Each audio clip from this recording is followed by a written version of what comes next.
In this story, Katikati woman Marie Manning tells us how a community working bee transformed her 30 square metre yard into a super productive home garden. I have at the centre of my garden an Inukshuk, and coming from Canada, that has special meaning to me, to verify and to reinforce the value of relationships and our dependence on one another. So that's not just people and people, but it's people and plants, plants and organisms, people and organisms. We need each other to take care of each other.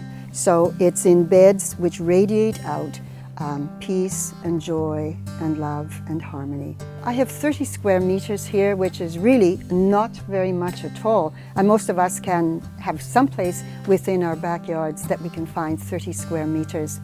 My challenge has been the wind, and living in Katikati, the Kaimais, and the ocean just over here, there are winds that are quite strong, especially October, November. So I have built the hazelnut canes here to protect from the wind coming from this way. And also I had corn and beans, and you can see the teepees there, which are bamboo, recycling again, using things in nature to also protect from the wind there. One of the greatest things about my garden, besides the center of course, is the hazelnut canes here. It's been so practical and so useful. And my garden has only been in for 4 months, and it's fed me and a whole lot of my neighbors too. So it's produced so well and given so much pleasure to so many people. Here are the hulless oats. I haven't threshed them yet, that were taken just from this wee bed. So the reason I'm growing hulless oats is to add carbon to the soil. As you know, they don't all ripen at once, so it's been quite labor intensive.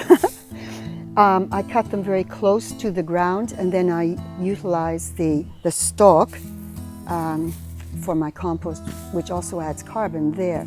I leave the roots in the ground, and I have now replanted this space with buckwheat and lupins. So there's even more that's going to be added to the soil. And next to it is Essene flax. People call this linseed, and the purpose of this as well is to add carbon to the soil. So I'm harvesting it bit by bit as it ripens. As you can see, there are still some beautiful blue flowers here, and in the same patch there are some seed pods that are ready to harvest. And of course I'm keeping the seeds and giving away tons of produce and sharing with my neighbors and whoever drops in. So I use crop rotation and companion planting, so I know what I will be growing here for the next 4 years in every bed. So there's just so much to learn about soils and what plants need, and often if you have the water and the air right in the soils, then you have all the right nutrients and all the right little organisms that do the work for you. This is the most wonderful compost system because these come out and then they're much easier. It's much easier to put things in and take them out. And so this is the new one that I have just been building. And so today what I'm going to do is to inoculate the top of this with the soaked manure. It's cow manure from an organic paddock. I'm going to be putting this on here and then topping it up with this mulch, which I get locally, and instead of getting straw or something for the top, I put this in, which breaks it down and is wonderful, wonderful carbon. Maybe in another month or so, I'll be ready to turn this and it will look like that. So I'll have lots of lovely compost to put on my garden.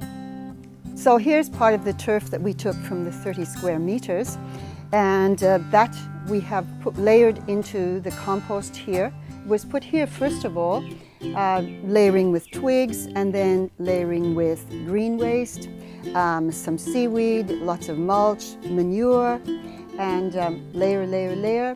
And then about a month ago, we turned it, and we now have the most wonderful compost.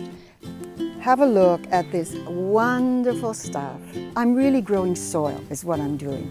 People think I'm growing veggies and fruit and flowers and things, but I'm really growing soil. I make my own seed raising mix, and I make my own potting mix as well. So in the springtime, this is just loaded with plants ready to go out, and now I'm getting ready to put out my winter ones, my brassicas, my lettuce beet, things like that. 30 square meters were cleared. The top turf was taken off before our permablitz. The day of the permablitz, there were 25 or 30 people here working in the back garden, very, very cooperatively. And at the end of the day, at 4 o'clock, they had completely transformed my garden, and all of the plants were planted, the irrigation was in, and it's truly one of the most humbling experiences of my whole life to see and to have 25 or 30 people just help you to make your dream come true is really humbling. And some of those people I didn't even know.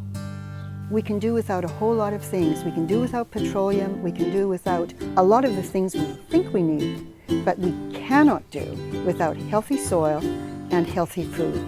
That's the bottom line, because without that, there's no me.